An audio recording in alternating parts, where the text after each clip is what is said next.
করে শুনতেছি বাড়িতে গেস্ট আসবে, আর আমার অবস্থা তো ভীষণই খারাপ, কারণ আমার মেয়ের প্রচুর জ্বর।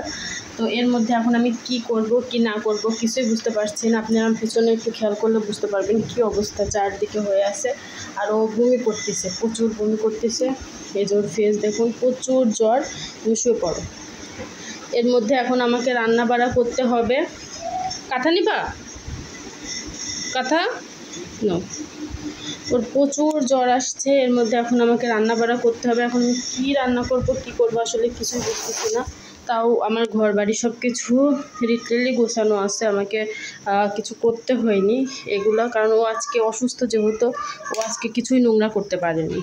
মানে আমি সকালবেলা যেভাবে গুছাইছি একদম ঠিক সেরকমই আছে। যারা আসবে তারা এই রুমে বসবে, প্রবলেম হবে না। আর এদিকেও সব কিছুই গোছানো আছে।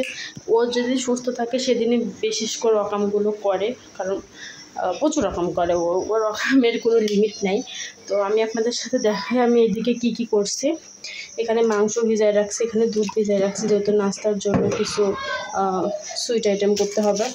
আর এখানে মাংস আমি 2 টুকরা ভিজাইছি, যেহেতু রাত হয়ে গেছে আজকে থাকবে কিনা আমি সেটাও জানি না, তো তার জন্য এগুলো ভিজায় রাখছি। এখানে হচ্ছে আমার ডাউল ভিজাইছি, এখানে ইলিশ মাছ কাটা ছিল সেটা ভিজাইছি। তো এগুলো কখন রান্না করবো, এদিকে কিন্তু আমার গ্যাস নাই, সব কিছু ইলেকট্রিকে করতে হবে। তো আমি ভীষণ প্যারার মধ্যে আছি, আমি জানি না কী করব আর কতটুকু কী করতে পারবো না, বাট আপনাদের সাথে শেয়ার অন্তত করতে পারবো না, এটা ফাইনাল। রান্না হয়ে গেলে হয়তো বা আপনাদেরকে দেখাইতে পারবো যে আমার রান্না শেষ, আমি এটা রান্না করছি, এটুকু শেয়ার করতে পারবো, বাট এর বেশি কিছু না। তো কী করবো বুঝতেছি না। আমি শুধু ভাত রান্না করছি, আমার পাতিলে অলরেডি ভাত এখনও রয়ে গিয়েছে। এটাই হচ্ছে হয়ে যেত, কারণ রাত্রে হয়তো বা আমি খাইতাম না, আপনাদের ভাই রোজা তো খাবে না। তো এই অবস্থায় এখন আমি কী করবো কিচ্ছু বুঝতে পারছি না, মাথা পুরো হ্যাং।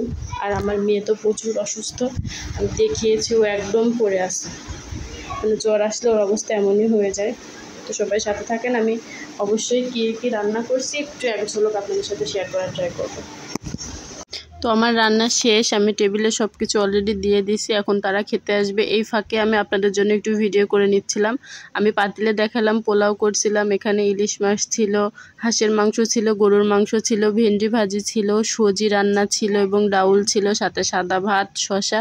আসলে যতটুকু তাড়াতাড়ি আমি করতে পারছি, কারণ সময় খুবই কম ছিল, তার মধ্যে আসলে অনেকই করে ফেলছি। তারা এসে বলছে, বাবা তুমি এত অল্প সময় এত কিছু রান্না করছো।